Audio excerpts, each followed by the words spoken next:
సెక్రటరీకి బెయిల్ వచ్చింది అనటానికి అసలు విషయం ఏంటంటే, ముందు అరెస్ట్ చేశారు పోలీసులు, ఆ తర్వాత కోర్టుకి తరలించారు. ఆయన జైలుకి వెళితే కదా బెయిల్ అనే పదాన్ని విస్తృత అర్థంలో మనం వాడాల్సింది. బెయిల్కి ఎప్పుడు బెయిల్ అనే పదం మనం ఎక్కువగా వాడుతుంటామంటే, ఒక వ్యక్తిని అరెస్ట్ చేసి కోర్టు రిమాండ్ విధించిన తర్వాత జైలుకి వెళ్ళిన తర్వాత వీళ్ళు మళ్ళీ బెయిల్ పిటిషన్ వేసుకుంటారు. వెళ్ళిన తర్వాత ముందు కూడా ఉంటుంది, అరెస్ట్ చేసి ఇతన్ని రిమాండ్కి పంపించండి అంటే లేదు అంటాం. సో అలా బెయిల్ వచ్చింది. పెద్దిరెడ్డి పెద్దారెడ్డి, మేకతో ఆయన ఎవరు, మన తోపుదుర్తి ప్రకాష్ రెడ్డి, ఇట్లా చాలామంది రాత్రంతా తాడిపత్రి స్టేషన్ దగ్గర హడావిడి చేశారు. మొత్తానికి బెయిల్ వచ్చింది. కానీ ఇదే విధమైన పటుత్వాన్ని వైఎస్ఆర్సీపీకి సంబంధించిన మిగిలిన ప్రతినిధులనండి, కార్యకర్తలనండి, వాళ్ళని అరెస్ట్ చేసినప్పుడు కూడా చూపిస్తే ఈ పార్టీ నిజంగానే కార్యకర్తలకు అండగా ఉంటుంది అని ఒక నమ్మకం కలిగించింది. సరే, అది ఆ పార్టీకి సంబంధించింది. వాళ్ళు ఎటు చేయరు, వాళ్ళు చేయరు, ఇంకే పార్టీ కూడా చేయరు. చిన్న చెత్త వాళ్ళని అరెస్ట్ చేస్తే ఎందుకు వస్తారు? వాళ్ళ తరఫున పోరాటం అయితే చేయాలి. కానీ అరెస్ట్ చేసినప్పుడు మేము ఎందుకు వస్తామా, మాకు పని పాట లేదా అనకల సమర్థులు కూడా ఉంటారు అన్ని పార్టీల్లో. ఈ కేసుకు సంబంధించి నిన్న మనం చెప్పింది ఏంటంటే, ముందు అరెస్ట్ చేస్తారు, కోర్టు దగ్గర తీసుకెళ్తారు, న్యాయమూర్తి అడుగుతారు, ఏంటి నోటీసులు ఇచ్చారా, ఇయ్యలేదంటే ఎందుకు ఇవ్వలేదు, ఇవ్వండి, ముందు ఆ పని చూడండి అంటారని నిన్న చెప్పాము. అదే జరిగింది. కాకపోతే ఇలా ఎందుకు హడావిడి చేస్తారు అంటే, అలా చెయ్యకపోతే అతన్ని ఎన్ని రోజులైనా తిప్పే అవకాశం ఉంది. చాలాసార్లు జరిగినవి కూడా. అందువలనే ఇప్పుడు మనకి సోషల్ మీడియాలో మీమ్స్ కానీ ట్రోల్స్ కానీ 30,000 ఖర్చు బొక్క అనుకుంటుంది, అంతే కదా. అసలు ఇక్కడ స్పందించాల్సింది ఏంటంటే, ఆ ప్రసాద్ నాయుడు ఎవరో ఒక వ్యక్తి, టీడీపీకి సంబంధించిన వ్యక్తి, ఈ కారుమూరి వెంకటరెడ్డి చాలా దారుణంగా మాట్లాడుతున్నాడు, ప్రభుత్వాన్ని అస్థిరపరుస్తున్నాడు, ఇవే పదాలు కదా అని కేసు పెట్టడంతోనే తాడిపత్రి పోలీసులు కేసు పెట్టినటువంటి 24 గంటల్లోపే స్పందించడం ఏంటి? మిగిలిన కేసుల విషయాల్లో కూడా ఇలానే స్పందించవచ్చు కదా. తాడిపత్రి నుంచి హైదరాబాద్ దాకా వచ్చి అరెస్ట్ చేసి తీసుకెళ్లారు అంటే ఈ వేగం, తేజం అన్ని కేసుల విషయంలో చూపించవచ్చు కదా.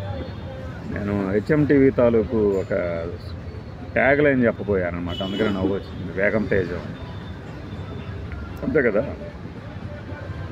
ఒక అమ్మాయి కనబడటం లేదని తల్లిదండ్రులు వెళ్తాను, మా పిల్లవాడు కనబడట్లేదని పోలీసుల దగ్గరికి వెళ్తాను, లేదు ఇలా దొంగతనం జరిగిందంటేను, లేదు ఇలాంటి కేసులే మమ్మల్ని తిడుతున్నారు పక్కింటి వాళ్ళు, మా స్థలాన్ని కబ్జా చేశారు అంటేను ఇంతే వేగంగా తాడిపత్రి పోలీసులు స్పందిస్తున్నారా?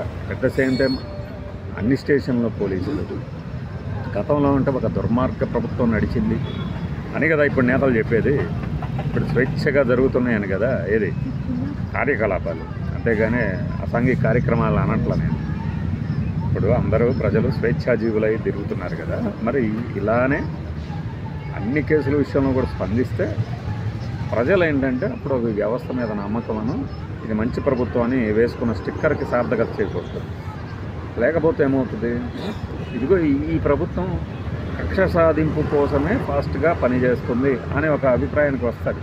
ఆల్రెడీ చాలామంది వచ్చామంటారు. మనం ఎలా చెప్తాము? మనమేమి అందరిని నిలబెట్టి చెప్పడం మీ అభిప్రాయం అని అడగలేదు కదా. కేసు ఏంటి, తిరుమలలో కానుకలను లెక్క పెడుతున్న చోట ఒక వ్యక్తి దొంగతనం చేశాడు. ఆ వ్యక్తిని దొంగతనం చేస్తే పోలీసులకు చెప్పకుండా, కేసు పెట్టకుండా లోక్ అదాలత్లో ఆ కేసును రాజీ చేశారు. అతను దొంగిలించిన సొమ్ము చాలా ఉంటే అది వేరే వాళ్ళకి ట్రాన్స్ఫర్ చేయించుకొని ఇతని చేత కొంత కట్టించే రాజీ చేశారు అనేది కేసు.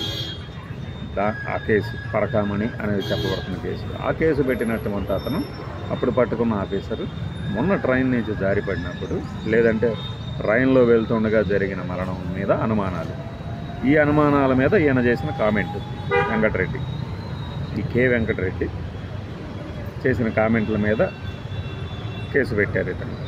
ఇతను మాకు వ్యతిరేకంగా మాట్లాడాడు, ప్రభుత్వానికి వ్యతిరేకంగా మాట్లాడాడు అని. సరే, ఆ బిఎన్ఎస్ సెక్షన్లో ఏమైతే అలా ఉండనియండి. ముందు అసలు ఒక వ్యక్తి మీద ఆరోపణలు వస్తేనే అరెస్ట్ చేసేస్తారా? విచారణ 10 గంటల్లో పూర్తవుతుందా?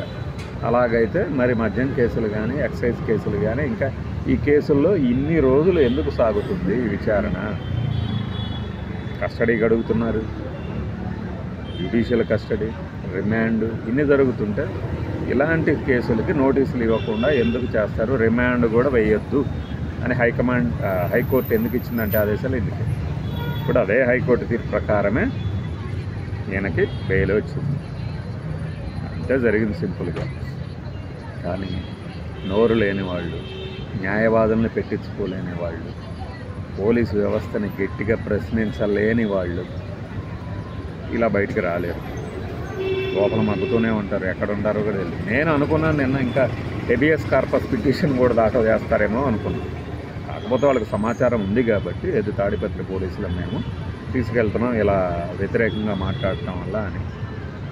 సో అది రాత్రికే లాస్ట్ అవ్వాల్సింది. తెల్లవారుజాము దాకా విచారణ సాగింది కాబట్టి బెయిల్ విషయము ఇప్పుడు బయటకు వచ్చిందనమాట. మామూలుగా రిమాండ్ విధించి లోపలికి వెళ్ళిన తర్వాత బెయిల్ అనేది విస్తృత అర్థంలో వాడుతుంటాం. ఇలా మేము అరెస్ట్ చేసాం సార్, జైలుకి పంపించాలి అన్నప్పుడు ఇచ్చేదాన్ని కూడా బెయిలే అవుతుంది. ప్లస్ అసలు ఇంకా దీనికి సంబంధించి జడ్జి గారు ఏమేమి కామెంట్లు చేశారనేది సాయంత్రానికి బయటకు వస్తుంది అదనమాట.